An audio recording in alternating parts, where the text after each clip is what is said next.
Alhamdulillah, kita bersyukur kepada Allah Subhanahu wa Ta'ala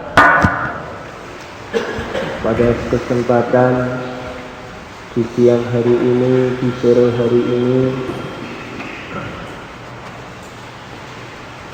kita masih dipilih oleh Allah Subhanahu wa Ta'ala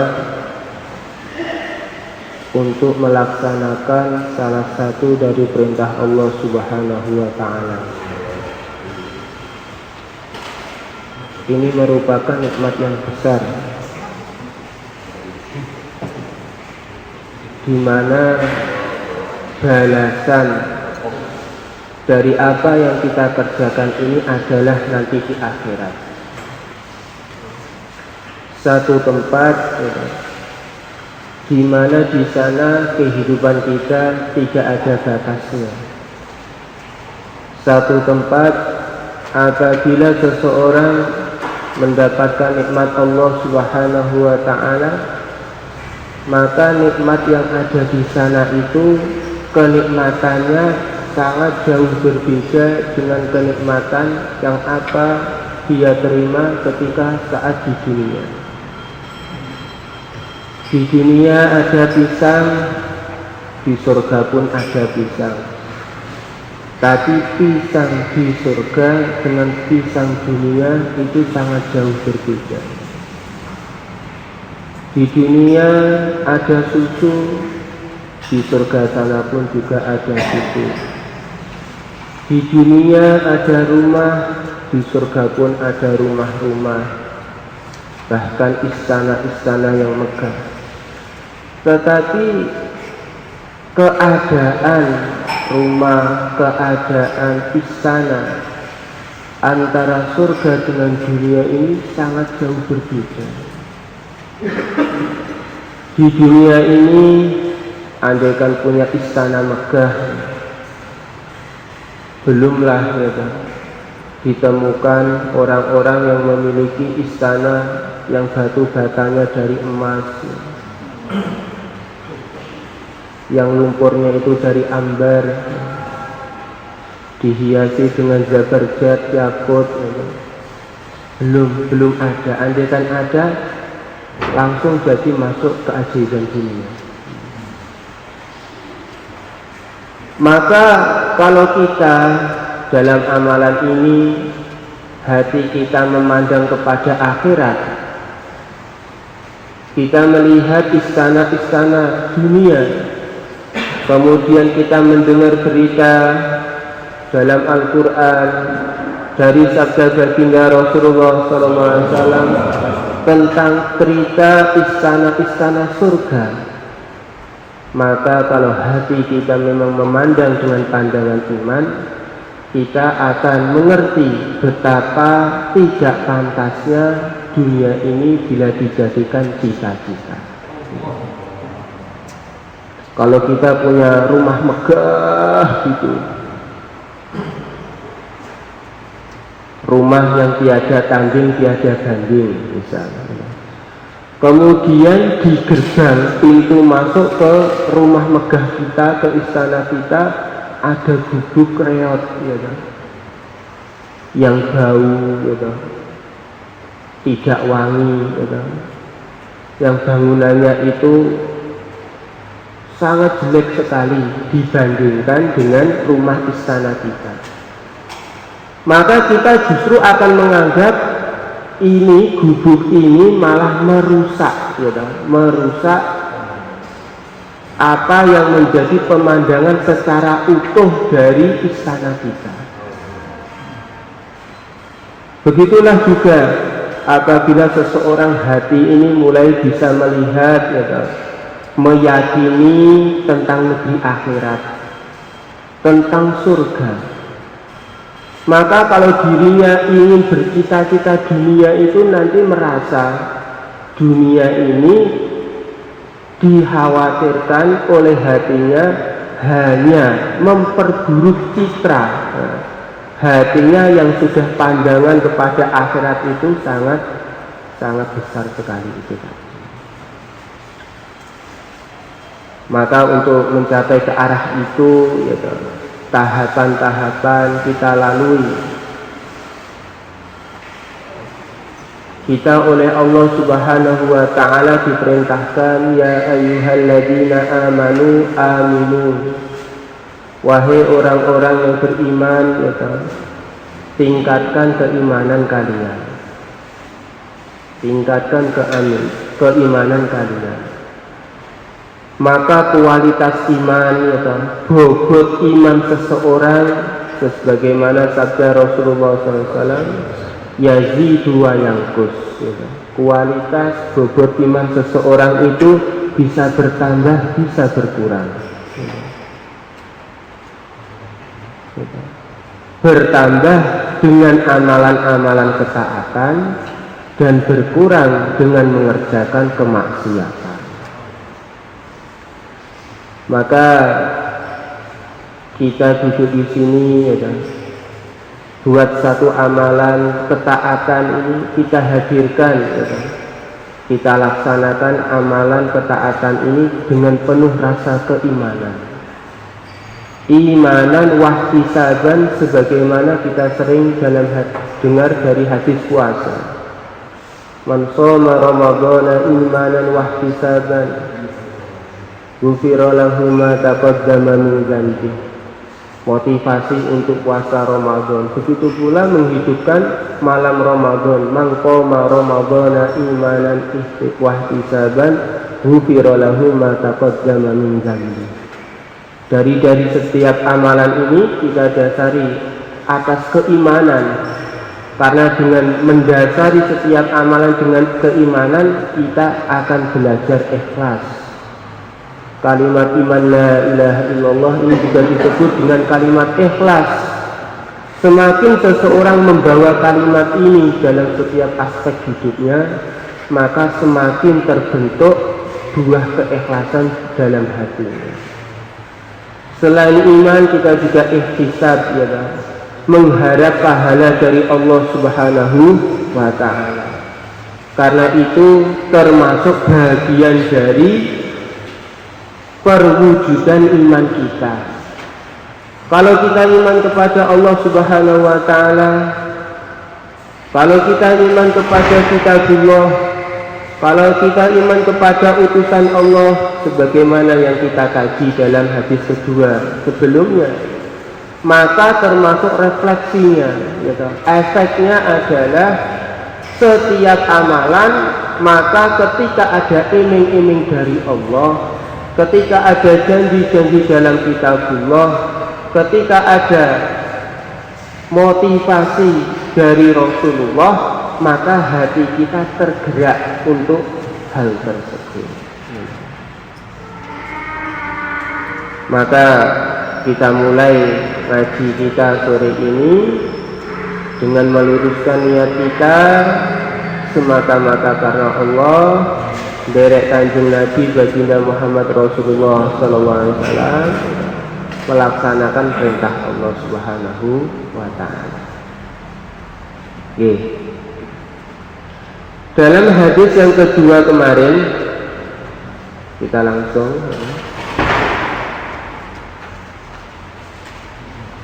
setelah membahas tentang Islam, tentang iman, tentang ihsan, maka malaikat Jibril yang saat itu menyerupai dengan seorang laki-laki bertanya,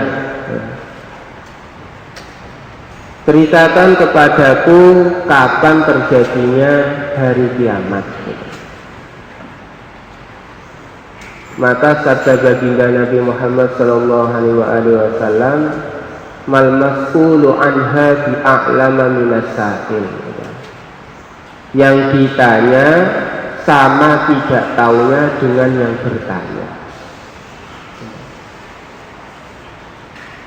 Untuk urusan kapan tepatnya datangnya hari kiamat, ini merupakan pokok ajaran agama bahwa tidak ada seorang pun yang tahu. Itu adalah rahasia Allah Subhanahu wa Ta'ala.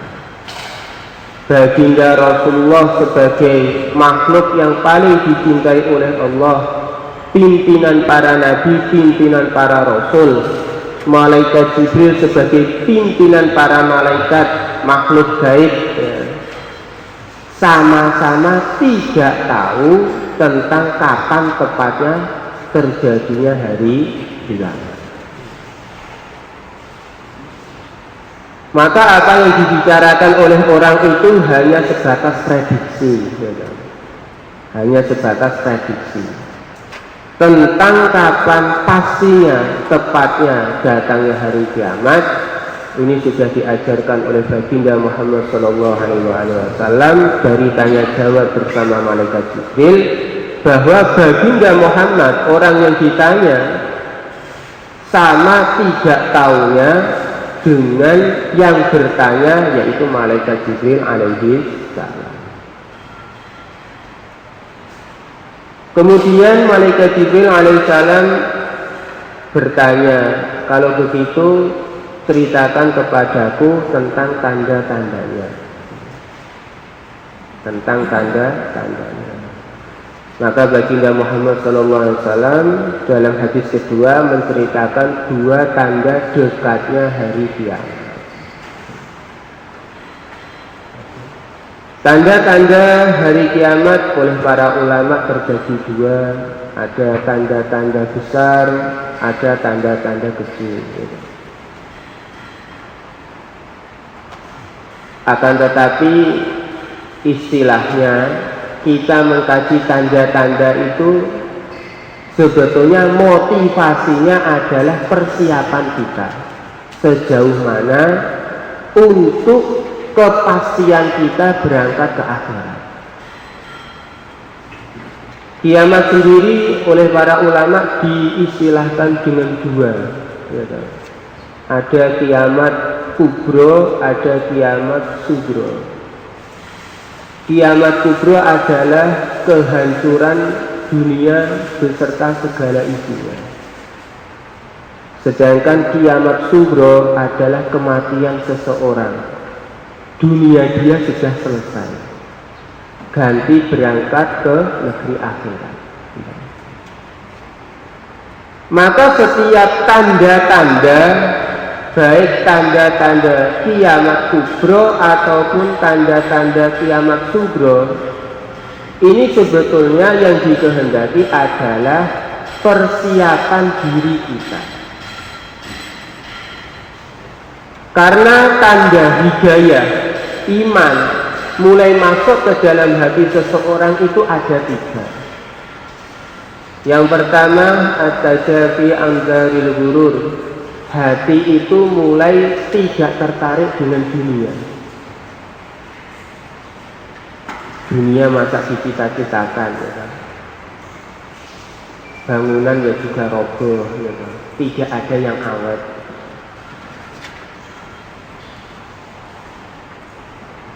Kadang kita juga sehat, kadang juga sakit. Ada musibah, ya kan? Meskipun juga ada kegembiraan, tapi tidak ada yang awet. Yang kedua, tanda hidayah iman, cahaya iman bersinar dalam hati. Yang kedua adalah wal inabah ila daril khulud. Hati itu selalu kembali ke negeri akhirat. Ketika melihat harta, maka hatinya bagaimana harta ini jadi investasi akhirat. Ketika melihat rumah, maka hati berpikir bagaimana rumah jadi investasi akhirat. Ketika melihat keluarganya, bagaimana keluarganya jadi investasi akhirat untuk investasi kebahagiaan. Apabila hati sudah mulai ada rasa seperti itu tanda hidayah sudah mulai masuk ke relung hati, cahaya iman sudah mulai bersinar di dalam hati. Yang ketiga, wal istiqdatul maut qabla nuzulihi. Persiapan untuk mati. sebelum datangnya kematian itu sendiri. Maka adanya tanda-tanda kematian, tanda-tanda kiamat itu sebetulnya untuk hal ini, ya. Ketika hati seseorang itu iman kepada negeri akhirat memang sudah mulai bersinar dalam hati, hidayah sudah mulai masuk ke dalam relung hati, persiapan, ya, ketika melihat fenomena-fenomena, ya, kedekatan dia dengan kematian, ya, kedekatan dunia dengan kehancurannya, ini menjadikan motivasi persiapan dia lebih dan lebih lagi untuk akhiratnya. Di sini baginda Rasulullah SAW menceritakan di antara tanda-tanda kiamat adalah yang pertama, budak wanita melahirkan tuannya, nyonyanya. Kemudian orang-orang yang semula tidak beralas kaki, tidak berpakaian lengkap, gitu, melarat, gitu. Dulunya orang kampung, pengembala kambing, gitu. Kemudian kehidupan dunia semakin maju, orang-orang yang dulunya kehidupannya seperti itu berubah. Mereka mendirikan bangunan-bangunan pencakar langit. Dan ini semua yang disebutkan ini sudah terrealisasi. Sabda baginda Rasulullah SAW itu pasti benar.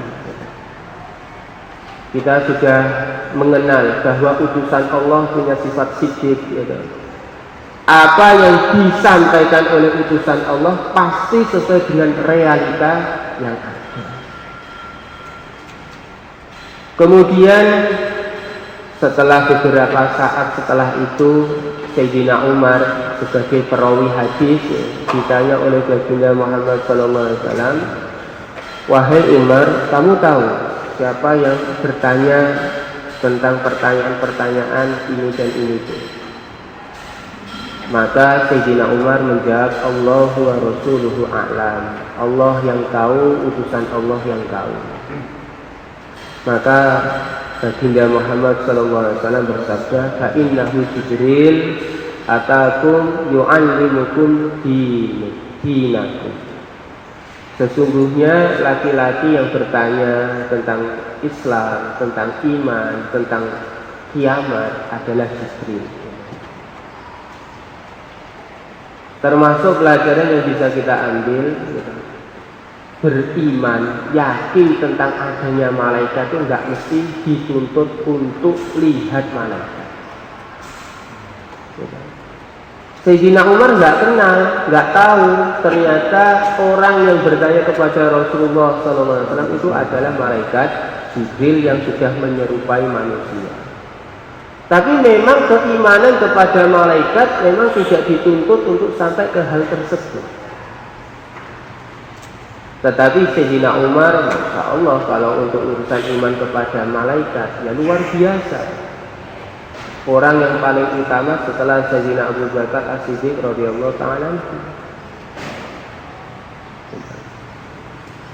Maka sebagaimana yang kita bahas sebelumnya, iman kepada takdir ini tidak menuntut kita tahu takdir kita.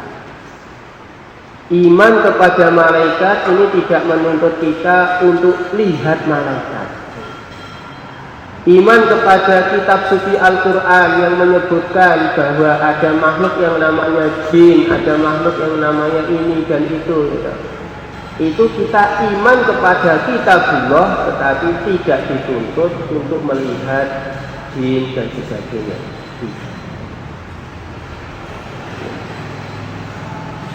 Bahkan seseorang itu bisa keliru pengenalannya.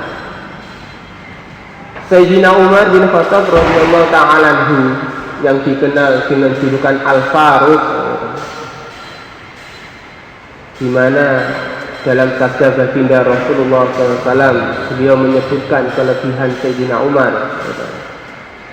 Dalam hadis riwayat Tirmidzi, apabila Sayyidina Umar ini lewat satu lorong, maka setan memilih untuk tidak lewat di lorong itu, milih jalan yang lain.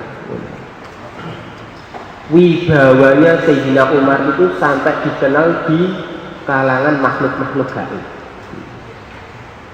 Bukan sekedar di kalangan manusia, di kalangan makhluk-makhluk gaib, bahkan setan pun itu segan kepada Sayyidina Umar bin Khattab radhiyallahu ta'ala.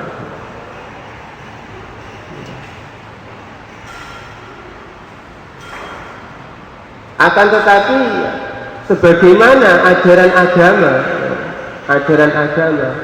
ketika Sayyidina Umar punya wibawa di kalangan makhluk gaib seperti itu, ketika malaikat Jibril mendatangi baginda Rasulullah SAW dalam wujud manusia, ya tetap kalau beliau nggak kenal ya nggak kenal, kalau beliau nggak tahu ya tidak tahu. Maka ini banyak jadi ujian seseorang. Ada orang merasa didatangi malaikat Jibril, ada orang merasa didatangi malaikat Mikail atau malaikat Israfil atau malaikat apa. Padahal selevel para sahabat, bahkan Sayyidina Umar ini saja, ini kepada hal-hal gaib dan memang oleh agama tidak dituntut untuk hal itu. Itu saja ketika tidak tahu ya tidak tahu. Tetapi Sayyidina Umar yakin tentang adanya malaikat, yakin bahwa Jibril itu ada. Atakum yu'allimukum dinakum, malaikat Jibril datang di depan halayak para sahabat, tanya jawab dengan Rasulullah, mengajarkan tentang agama Islam. Yu'allimukum dinakum, mengajarkan kalian tentang agama kalian. Agama kalian itu rukun Islam 5, tidak kurang tidak lebih. Agama kalian itu rukun iman 6, tidak kurang tidak lebih. Derajat ihsan itu 2, anta budallaha ka'annaka tarah, ini derajat tingginya. Derajat minimalnya fa'ilam takun tarah fa'innahu yarah. Ketika kita menyembah, mengabdi kepada Allah Subhanahu wa ta'ala, kalau kita seakan-akan tidak bisa melihat Allah, tidak sampai ke rasa hati seperti itu, maka minimal refleksi dari keimanan kita merasa selalu dilihat oleh Allah. Agama kalian mengajarkan bahwa tidak ada satupun dari makhluk Allah yang tahu kapan pasti terjadinya hari kiamat. Hadis riwayat Muslim, hadis sahih. Tadi dipahami ya? Kita lanjut kepada hadis yang ketiga. Monggo. Yang dimaksud tentang melahirkan majikannya. Apabila seorang budak wanita telah melahirkan majikannya, atau melihat orang-orang tidak beralas kaki, itu maksudnya bagaimana? Angkalijal ammatu robbataha, seorang budak wanita melahirkan tuan atau nyonyanya.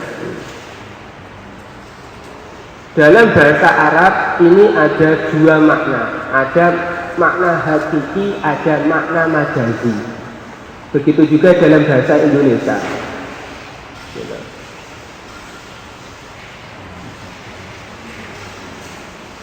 Ada kata-kata dalam bahasa Indonesia itu, tangan kepala preman sedang sakit. Maka ketika mendengar tangan kanan kepala preman sedang sakit, pikiran orang yang cepat ditangkap adalah anggota tubuhnya yang bernama tangan kanan. Tangan kanan kepala preman sedang sakit, entah tergores atau apa.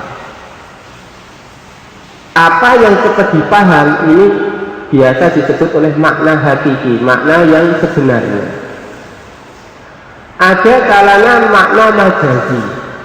Tangan kanan kepala preman sudah ditangkap polisi. Maka tangan kanan ini maknanya adalah majazi, bukan tangan kanannya ini dibawa Pak Polisi, kemudian tubuhnya tidak. Ini majaz.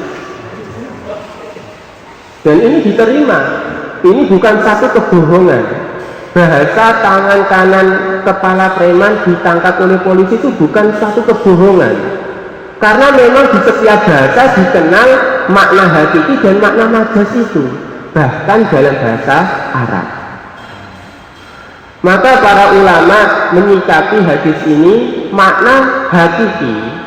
Ini gambarannya, gitu. Gambarannya nanti mendekati kiamat, gitu. Saat ada pemerintahan yang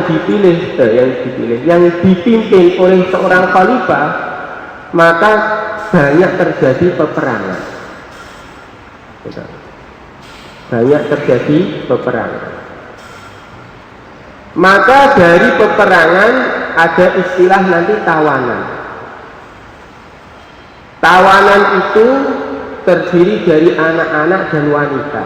Wanita itu yang ditantuk akhirnya jadilah budak. Ini mau menjelaskan makna hakikinya.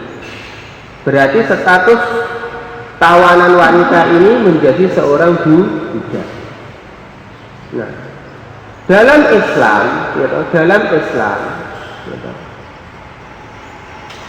dikenal hukum yang sangat beradab, yang sangat beradab.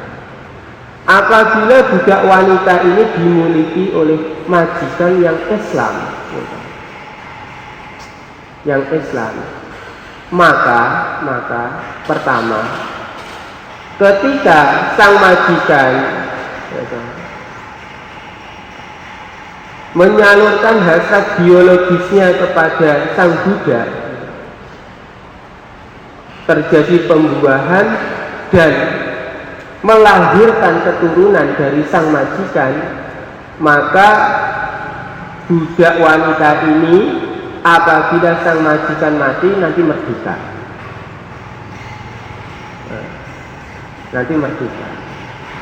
Kemudian status sang anak ini sesuai ayahnya, yaitu merdeka. Sehingga perbudakan itu nanti lama-lama memang bisa hilang ketika tuanya mati, anaknya pun statusnya merdeka sebagaimana ayahnya. Sang ibu pun andaikan tidak dimerdekakan langsung oleh sang tuan, nanti kalau tuanya mati, sang ibu yang melahirkan anak-anak yang merdeka pun nanti juga akan merdeka. Seperti itu. Nah, ini makna hakiki, ada budak wanita melahirkan anak karena anaknya statusnya merdeka seperti ayahnya, maka seperti melahirkan tuannya. Ini makna hakiki dari banyaknya terjadinya pertempuran. Kemudian makna majazinya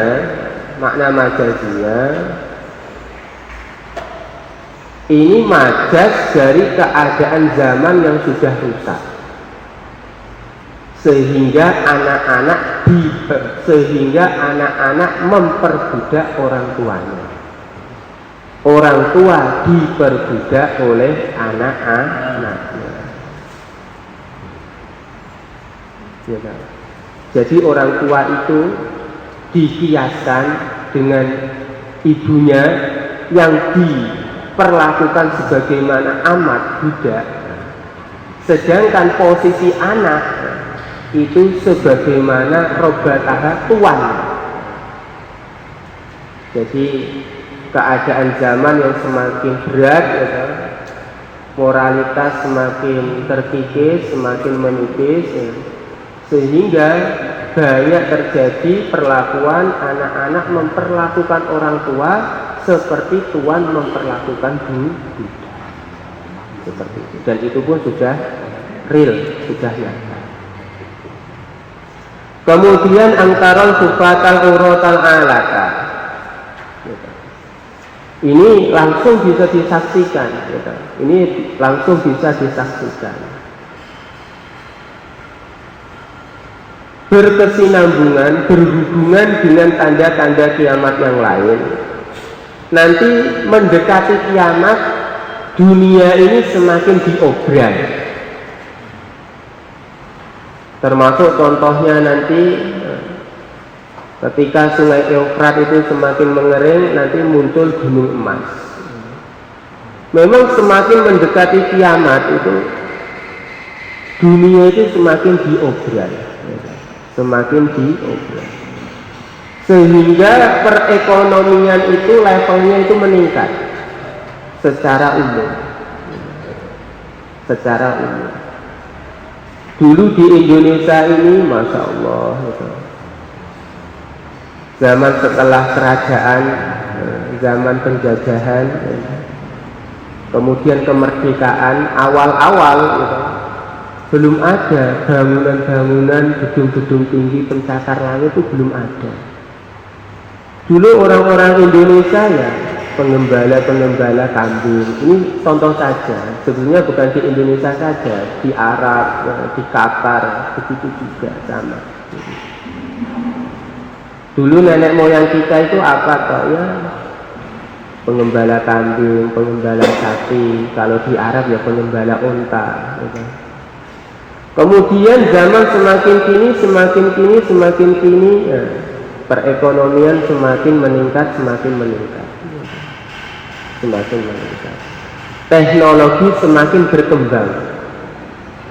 Dulu mungkin 50 tahun yang lalu atau 100 tahun yang lalu belum dikenal bangunan-bangunan yang menggunakan sistem atau baja, rangka baja, beton eser dan sebagainya belum dikenal. Sehingga masjid itu belum ada istilah masjid tingkat. Masjid itu ya bikin bangunan masjid. Kalau nggak muat, bisanya itu ya ke kanan, ke kiri, atau ke depan, atau ke belakang, meluaskan kayak gitu. Kalau nggak bisa, ya mentok harus bikin masjid lagi. Harus bikin masjid lagi di tanah yang lain, kayak gitu.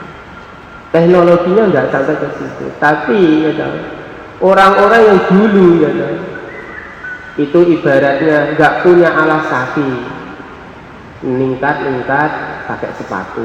Ya. Orang yang dulu pakaiannya itu nggak genap, gitu. Al-urah itu kok mesti telanjang bulat tanpa selai benang, enggak maksudnya.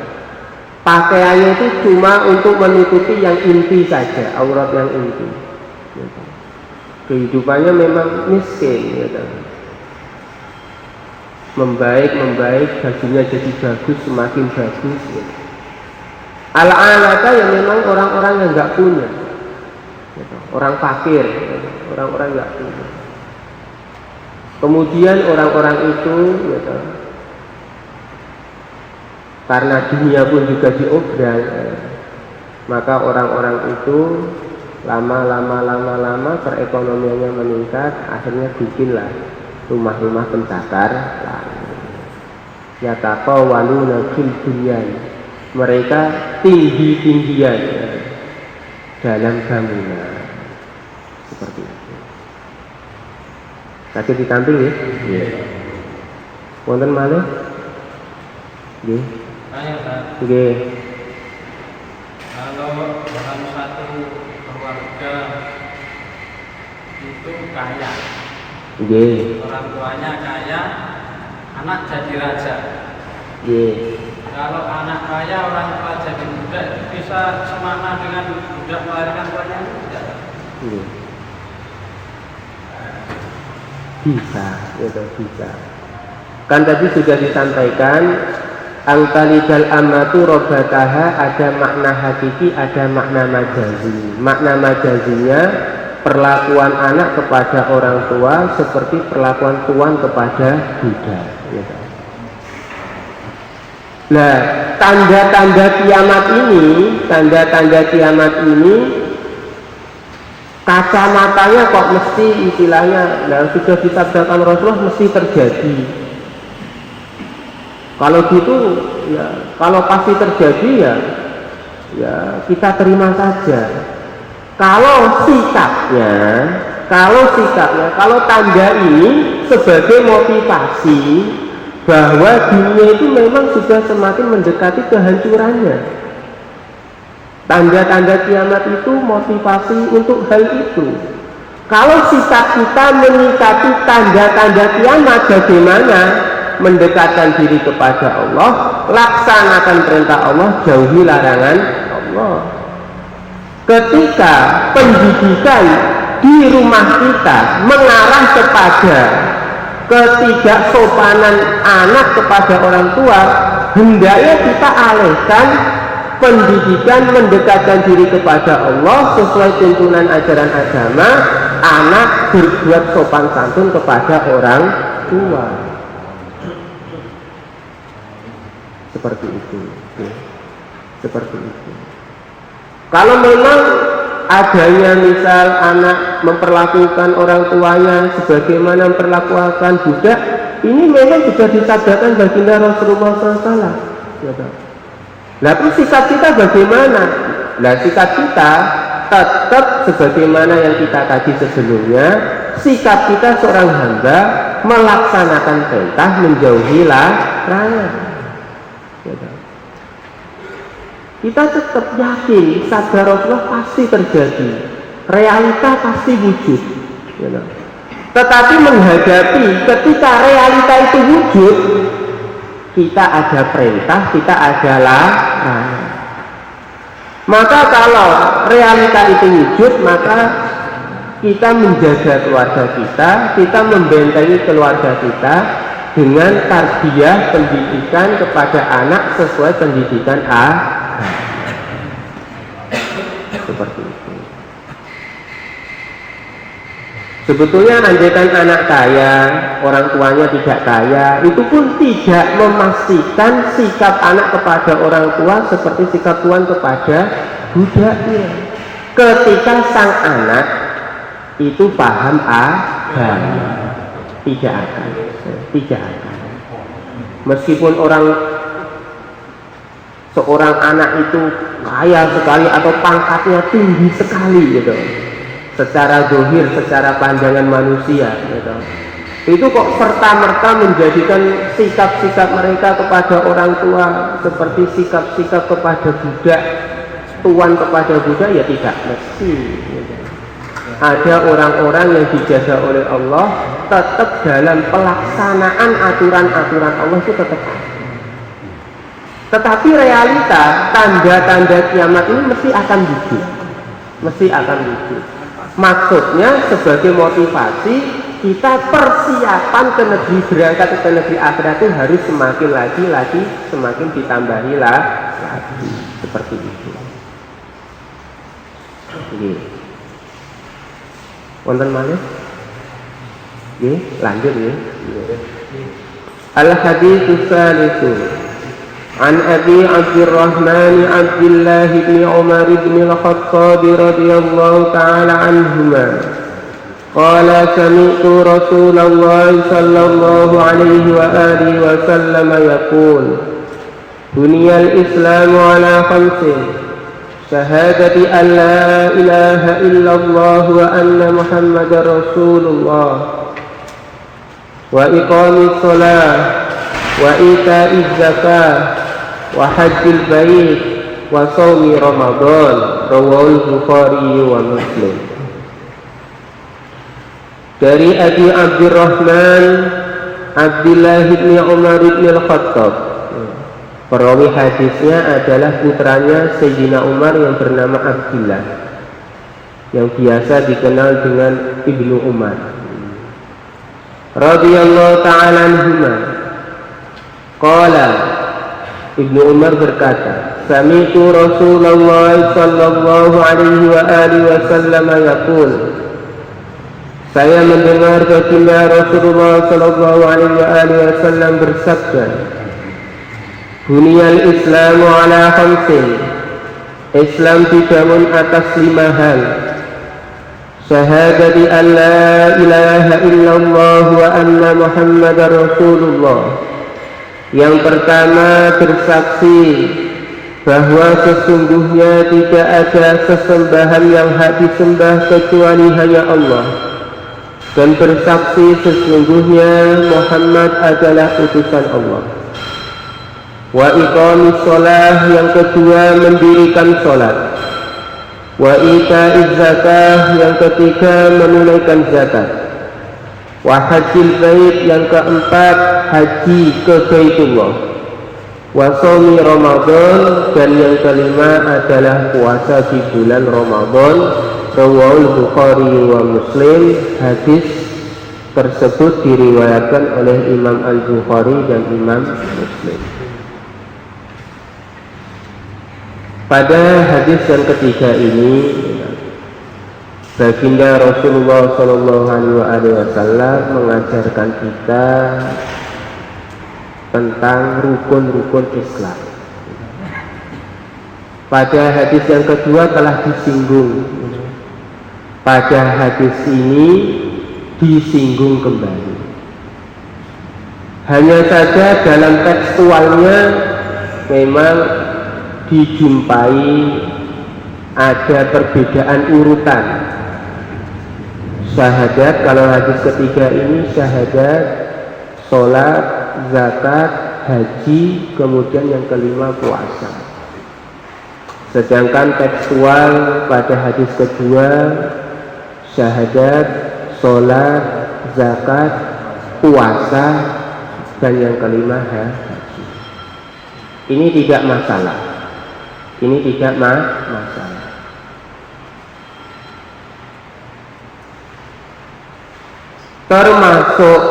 Termasuk kenapa sabda baginda Rasulullah SAW untuk beberapa hal urutannya itu ada yang ini diurutkan paling belakang, ini diurutkan paling depan. Termasuk sebabnya kata para ulama, melihat kepada yang mendengar saat itu. Jadi melihat keadaan para penyimak hadis dari baginda Rasulullah SAW saat itu. Ketika yang menyimak adalah orang-orang yang memang saatnya atau telah waktu dekat untuk haji sebab telah mampu, maka haji lebih didahulukan supaya lebih diperhatikan. Sedangkan pada keadaan yang lain, ya, keadaan secara umum yang mana pendengarnya itu tidak semuanya mampu haji, maka haji disebutkan yang paling akhir.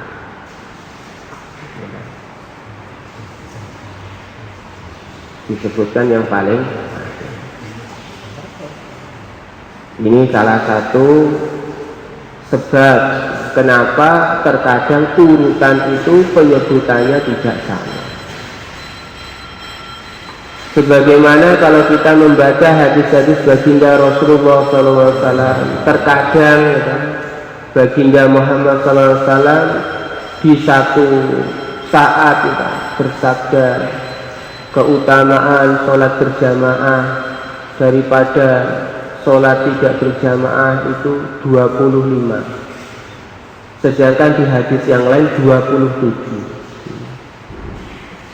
Maka kata para ulama, penafsirannya termasuk semula 25, kemudian ditambah lagi jadi 27. Salah satu penafsirannya. Salah satu lagi penafsirannya 25 untuk sholat yang sir, 27 untuk sholat yang jahar. Ini salah satu penafsiran. Tidak masalah, tidak masalah. Bukannya Rasulullah SAW plan tidak. Beliau bersabda dan apa yang beliau sabdakan bukan kehendak beliau sendiri. Sesuai ayat Al-Quran, wa ma yantiqu anil hawa in huwa illa wahyun yuha. Tidaklah baginda Muhammad SAW berkata-kata dari keinginan beliau sendiri. Hanyalah baginda Muhammad SAW berkata-kata, menyampaikan ajaran agama, ajaran yang beliau sampaikan adalah dari wahyu Allah Subhanahu wa ta'ala. Kemudian sederhana ya, rukun Islam ini ya, harga mati adalah yang pertama syahadat. Baik yang kita jumpai dalam teks di hadis kedua ataupun hadis ketiga ini, yang pertama mesti syahadat. Syahadat ini ya, adalah kunci ya, membedakan orang ini beragama Islam ataupun selain Islam, adalah syahadat.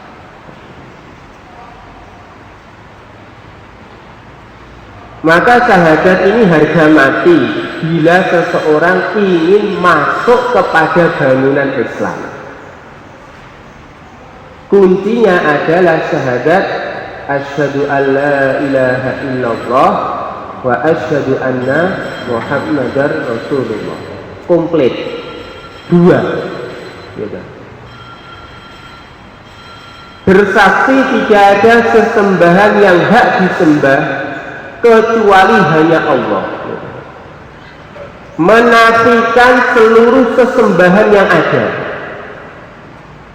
Ada orang menyembah ini, menyembah ini, menyembah ini, menyembah ini, menyembah ini. Menafikan seluruh sesembahan yang ada. Illallah, hanya menetapkan sesembahan yang hak disembah hanyalah zat yang kita sebut dengan Allah.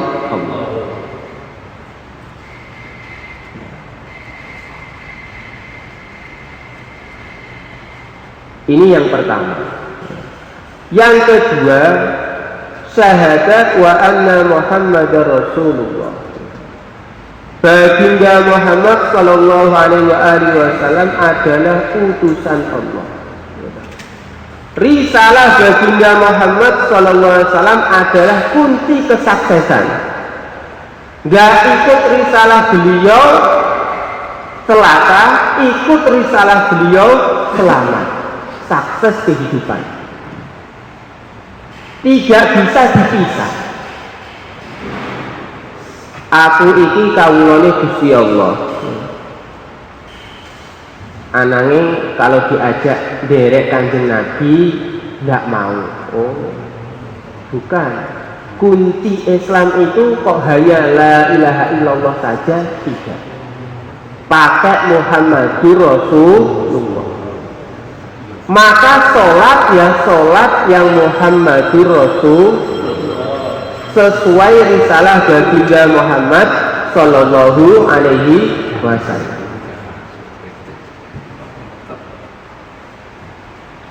Sekitar tahun 90-an di Indonesia, khususnya di ibu kota, pernah ada komunitas mengaku Islam tetapi tidak menjadikan baginda Rasulullah SAW sebagai acuan dalam hukum-hukum Islam.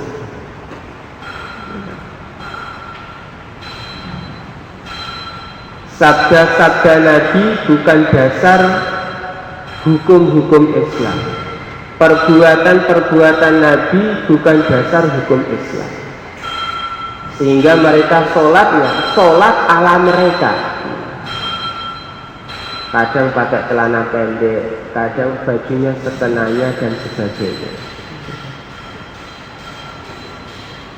Mereka beranggapan wong omongan manusia sama seperti kita, kok sama-sama dijadikan pedoman hukum untuk manusia yang lain. Ini pemahaman yang menyimpang.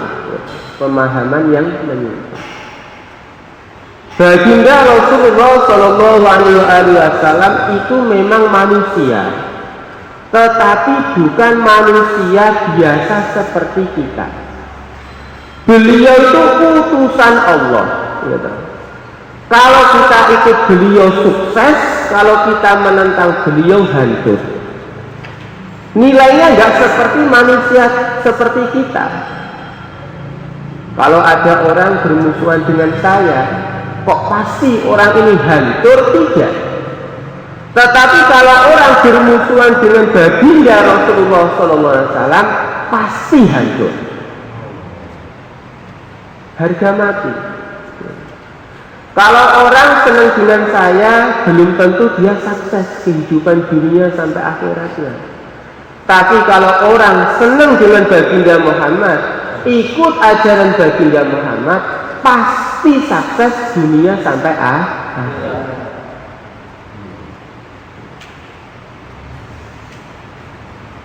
Maka ibarat kunci Muhammadur Rasulullah adalah gigi-giginya. Kunci itu kan ada giginya. Password itu ada nomornya. Bukan sekedar password, tapi password itu memiliki nomor-nomor tertentu. Maka komplit. La ilaha illallah, komplit Muhammadur Rasul.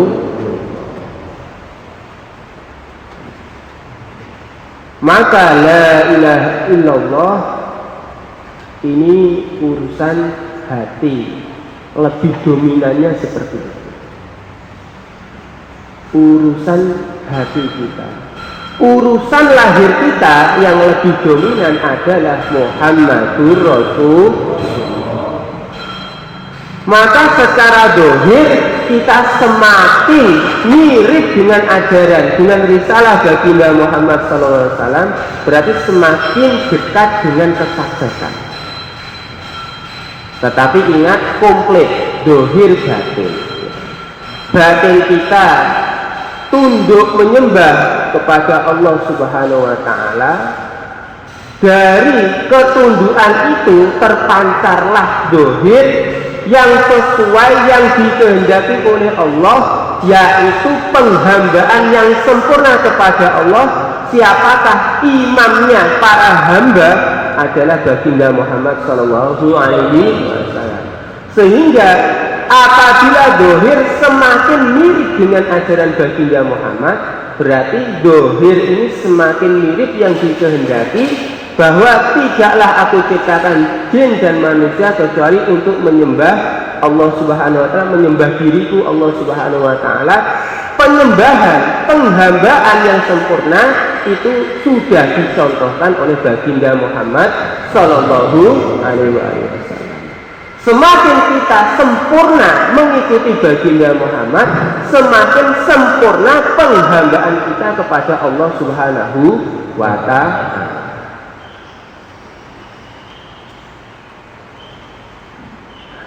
Kemudian bangunan Islam ini, tiang yang kedua adalah mendirikan sholat. Bukan sekedar mengerjakan sholat.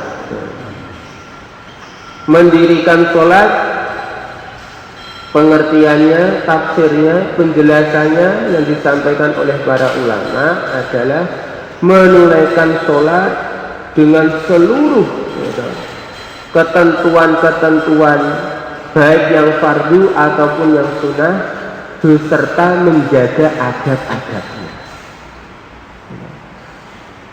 Kalau hanya mengerjakan sholat, nanti mengerjakan sholat mengambil rukun-rukunnya saja, itu sudah dinilai mengerjakan sholat.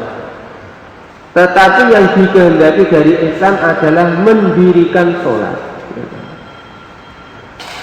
Berdiri itu bukan sekedar hanya membutuhkan hal-hal yang pokok, tetapi bagaimana berdiri yang sempurna, hal-hal yang pokok juga hal-hal yang selainnya disempurnakan.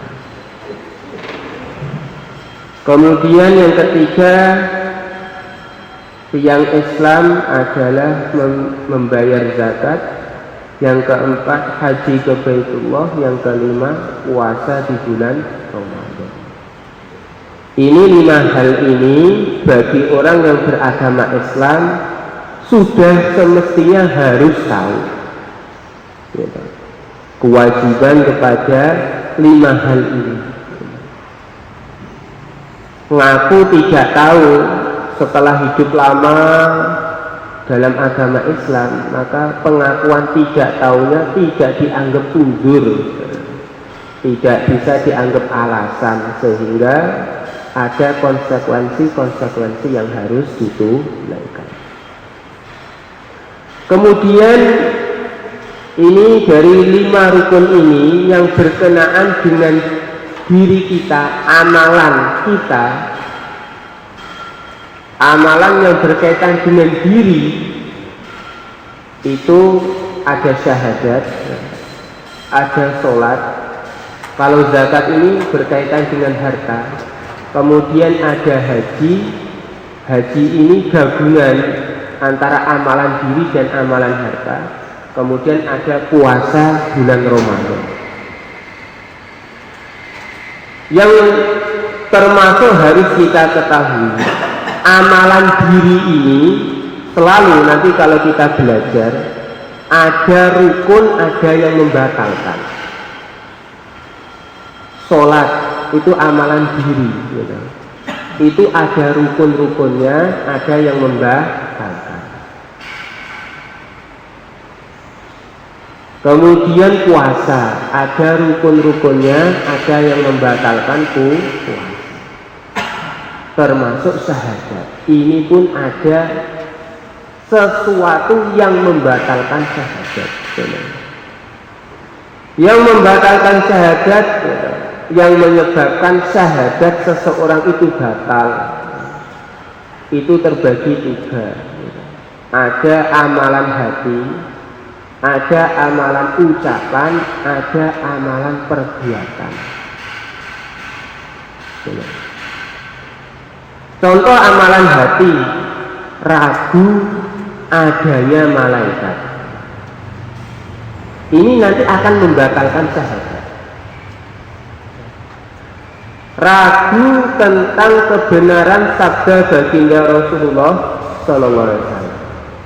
Ini nanti akan membatalkan syahadat. Kemudian yang kedua, yang tergolong ucapan. Ucapan-ucapan apabila kita ucapkan akan membatalkan syahadat kita. Seperti penghinaan kepada Nabi akan membatalkan syahadat. Pengingkaran kepada hukum-hukum Allah itu akan membatalkan syahadat. Kalau kita mengucapkan sesuatu pengingkaran kepada hukum-hukum Allah, ini akan membatalkan syahadat. Yang ketiga adalah berupa perbuatan, seperti ya bersujud kepada berhala, menyembah berhala, ataupun perbuatan-perbuatan yang lain.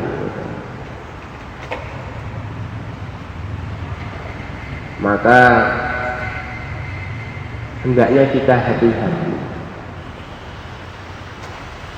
Orang belum mengamalkan syariat itu berbeda dengan orang yang menentang syariat.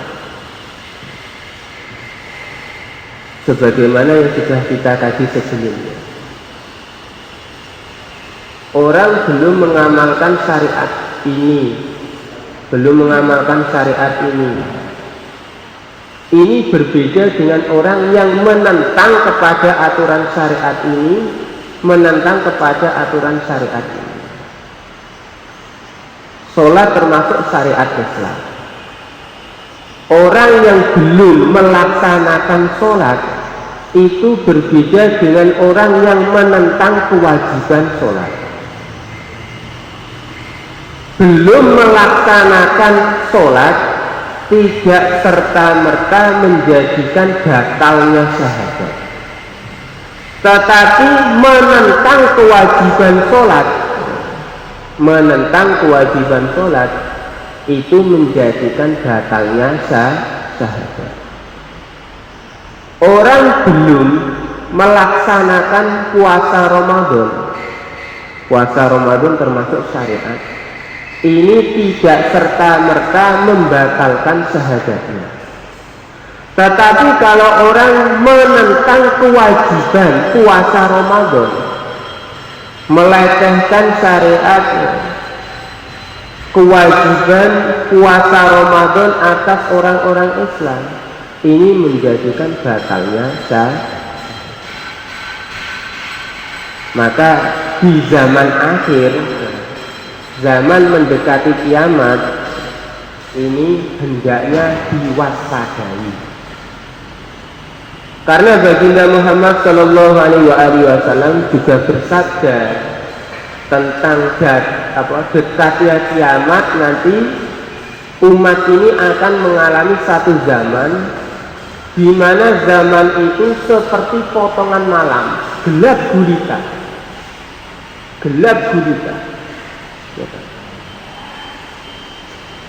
Pada zaman tersebut nanti akan dijumpai orang-orang ketika sore masih tergolong orang-orang Islam, tetapi pagi harinya sudah tidak tergolong orang-orang Islam. Pagi harinya masih tergolong orang-orang Islam, sore harinya sudah tidak tergolong orang-orang Islam. Begitu mudahnya membatalkan syahadatnya, entah melalui ucapan, perbuatan, ataupun keyakinan yang dalam hati. Maka ini perlu diwaspadai,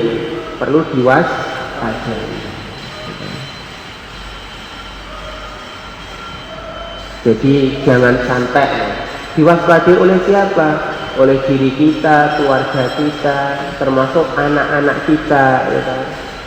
Apa yang dibaca oleh anak-anak kita, yang dilihat oleh anak-anak kita akan jadi konsumsi anak-anak kita, sehingga itu bisa merasuk dalam hati mereka, terkeluarkan dalam ucapan-ucapan.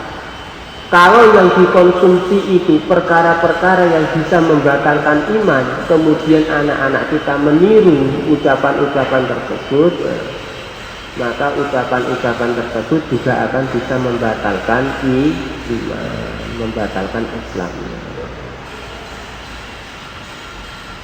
Oke. Sampai sini ya. Batasan-batasan batalnya iman di sekolah.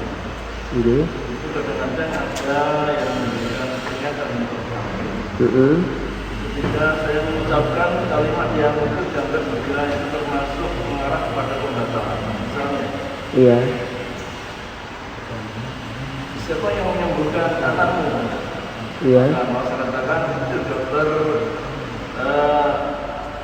Amrin. Iya. Ketika saya mengucapkan yang menyembuhkan dokter Amrin secara serta-merta, karena kita baru berbuat di sana, termasuk juga mengarah pada pembatalan. Iya. Apabila kata-katanya itu masalahnya mengenai kata, itu penggunaan kata di satu komunitas itu kadang terjadi perbedaan. Sebelum kita menginjak kepada jawaban, contoh ya. Kalau kita di kampung ada istilah adol sawah rendengan. Adol sawah rendengan. Tak rendeng, rong rendeng, telung rendeng. Ini kalau diterjemahkan secara harfiah, adol sawah, jual tanah, rendengan, musiman gitu. Jadi tahunan. Kalau di Indonesia karena musimnya dua, musim penghujan dan musim kemarau, rendeng itu kan musim penghujan, berarti sak rendeng 1 tahun, 1 putaran gitu. Rong rendeng berarti 2 tahun. Jual tanah kok dibatasi waktunya? Ini secara tertib fikih, ketika melihat literatur bahwa agama Islam itu berasal dari Arab, kemudian bahasa Arab itu kata-kata jual itu tidak dikenal dengan dibatasi waktu. gitu. Namanya jual itu ya sudah pindah hak milik, nggak dibatasi hanya setahun, 2 tahun, 3 tahun, tidak. Selama-lamanya, dalam arti selama-lamanya ya menurut ya kemauan si orang yang membeli. Kalau sama nanti yang membeli dijual lagi ya terserah dia, alias sudah pindah hak milik, tidak ada batasan, selamanya bisa sampai matinya dia. Itu tertib jual beli yang asli menurut literatur fikih seperti itu. Kalau penggunaan pemanfaatan tanah dengan dibatasi waktu, itu harusnya babnya bab inara, sewa, kontrak, bab sewa menyewa, bab sewa menyewa. Tetapi penggunaan di kampung-kampung itu lumrah. Adol sawah rendengan itu bahasa yang umum. Maka kata-kata adol yang kalau diterjemahkan menjadi bahasa Indonesia itu jual, tahunan, itu kalau dalam pengertian dicari aturan di syariat Islam itu nanti bukan bab jual beli, bukan, tapi bab sewa menyewa. Aturannya bagaimana? Meskipun secara bahasa yang digunakan adalah kata-kata jual beli.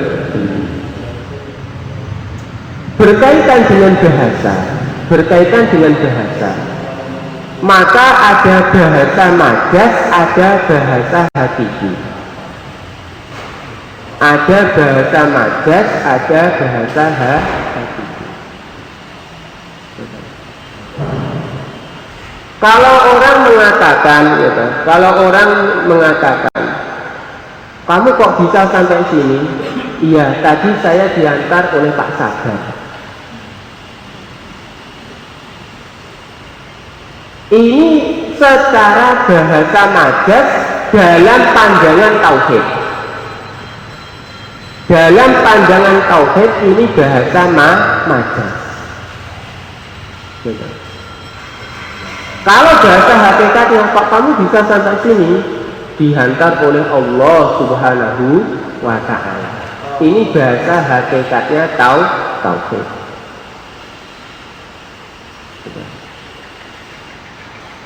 Bahasa hakikatnya tauhid. Kalau bahasa majasnya, siapa? Kok kamu kok bisa sampai sini? Siapa yang dihantar Pak Sabar. Nah, apakah bahasa, ini sekali lagi kembali kepada bahasa, penggunaan dihantar oleh Pak Sabar menjadikan rusaknya syahadat? Belum tentu, karena itu tidak sampai kepada hakikat, nggak sampai kepada hakikat hati dia. Maksudnya hakikatnya, dia menganggap yang mengantar hakikatnya Pak Sabar, gitu. Dia paham yang menghantar hakikatnya Allah. Tetapi ini bahasa majas dalam urusan tauhid untuk komunikasi yang mudah sesama manusia.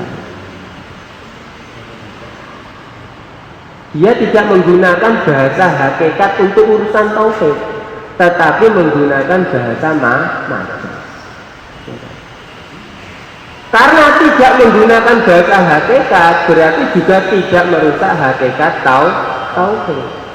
Contoh perkataan siapa? Nabi Ibrahim.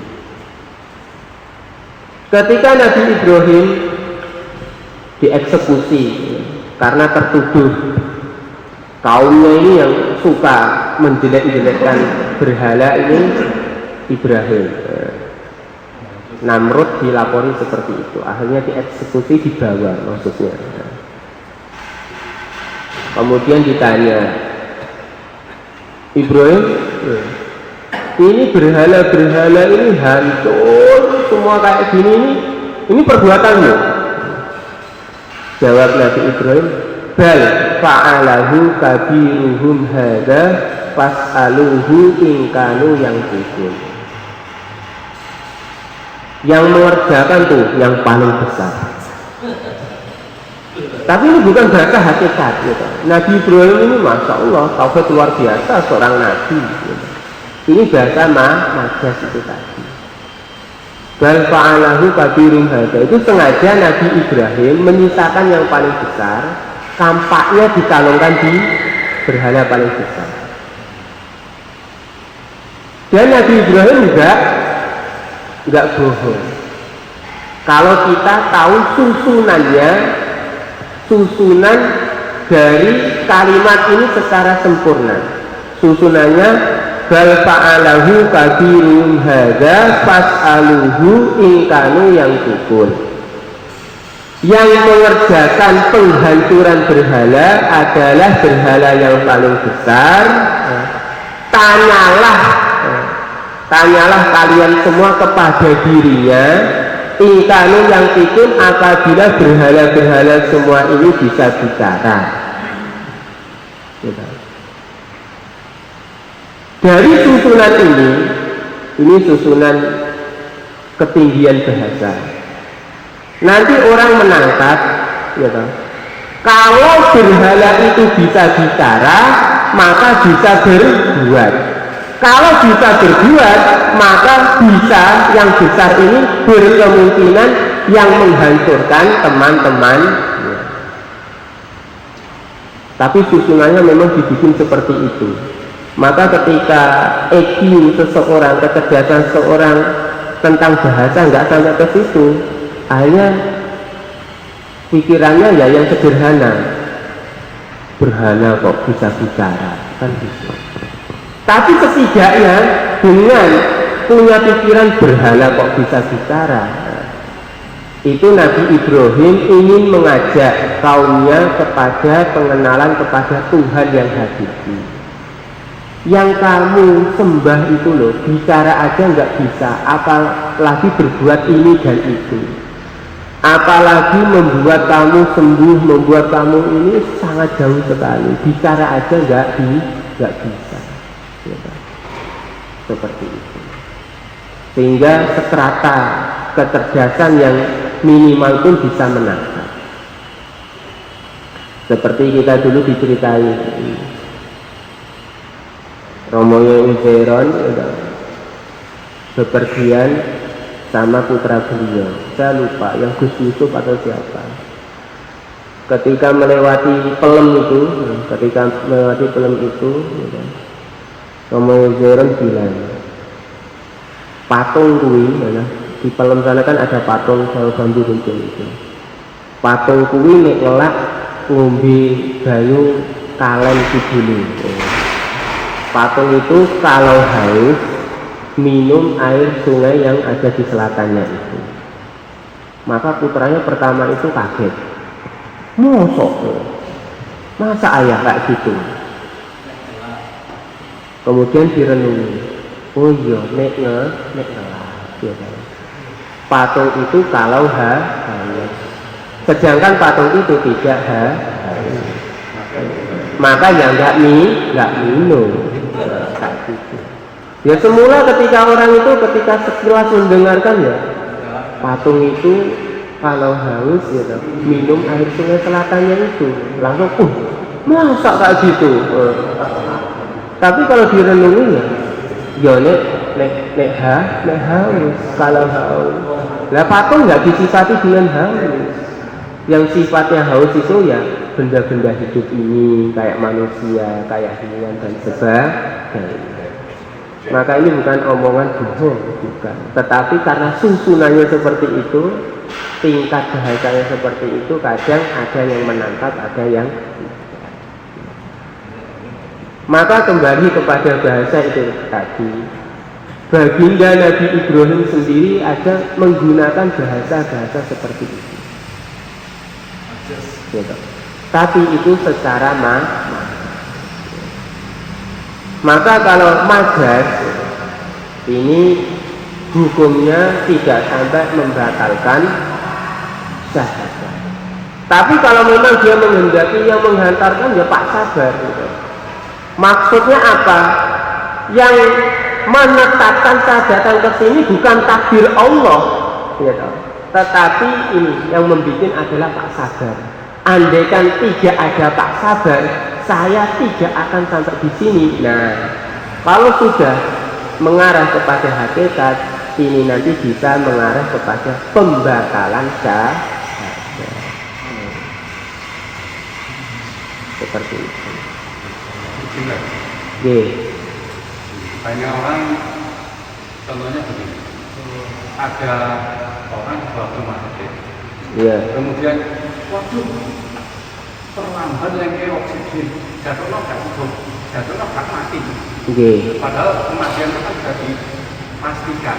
Nah itu, dia akan ngomongan seperti itu, apa membatalkan syahadat bangsa?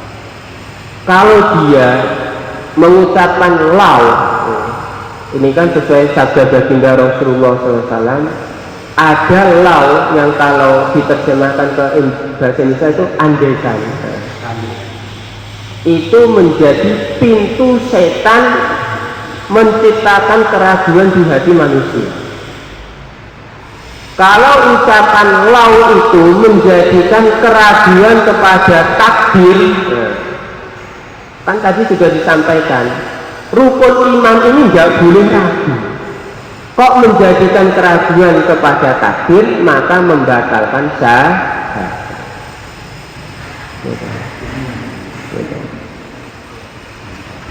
Makanya dalam agama ini perkataan-perkataan yang majas, perkataan-perkataan yang majas hendaknya dikurangi. Sering kalau kita mendengarkan ceramah, nasihat, bayan kiai itu selalu yang diulang adalah kata-kata hakikat menurut tauhid. Kenapa? Ya sesuai, termasuk sesuai ayat Quran yang perlu ditingkatkan adalah iman. Kalau yang banyak adalah kata-kata majas, lama-lama kesan hakikat itu semakin menipis. Lama-lama bisa jadi ragu, lama-lama bisa hilang keyakinan.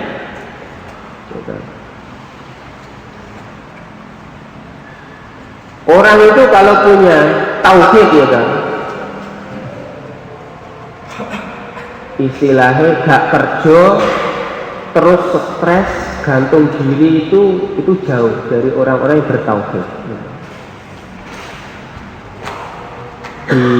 Dipecat gitu, kemudian stres, kemudian gantung diri, itu jauh dari orang-orang yang memiliki tauhid, di PHK. Kenapa? Semua yang terjadi ini sudah takdir Allah, langsung adem. Pertama. Yang kedua, urusan rezeki, kalau saya ikut aturan Allah, wa may yattaqillaha yaj'al lahu makhraja. Firman Allah tidak akan pernah meleset. Maka dia akan usaha dengan usaha yang lain yang sesuai dengan aturan Allah. Pasti nanti akan ada jalan keluar, dapat rezeki. Stres. Tetapi kenapa bisa stres? Bahkan berbuat sesuatu larangan Allah, yaitu bunuh diri. Karena tipisnya urusan keyakinan. Kenapa keyakinan itu tipis? Karena kalimat-kalimat hakikat keimanan jarang diulang-ulang. Rizki dari Allah. Karena yang diulang-ulang itu kalimat-kalimat yang bukan hakikat. Yang diulang-ulang rizki dari kerja, rizki dari kerja. Nek gak kerja pokoknya bongkok, misalnya gitu. Gak kerja bongkok leh kali. Diulang-ulang sehingga keyakinan ini jadi tipis. Maka naudzubillah, orang mati bunuh dirinya ini sudah melanggar aturan Allah. Lah apakah copot iman? Apabila perbuatannya itu bunuh diri karena ragu kepada takdir Allah, copot iman, batal syahadat. Tetapi kalau sampai tidak mencopot iman, tetap yakin kepada takdir hanya saja karena beruwet pikirannya seakan-akan nggak bisa berpikir secara realistis, secara normal, itu akhirnya berpikir singkat itu kan. Maka ucapan-ucapan sama seperti itu kasusnya. Maka kita sering dinasihati yaitu mengulang-ulang kata-kata yang hakikat. Supaya apa? Itu untuk menjaga hati. Karena efek yang dilihat, efek yang diucapkan, efek yang didengar itu sampai ke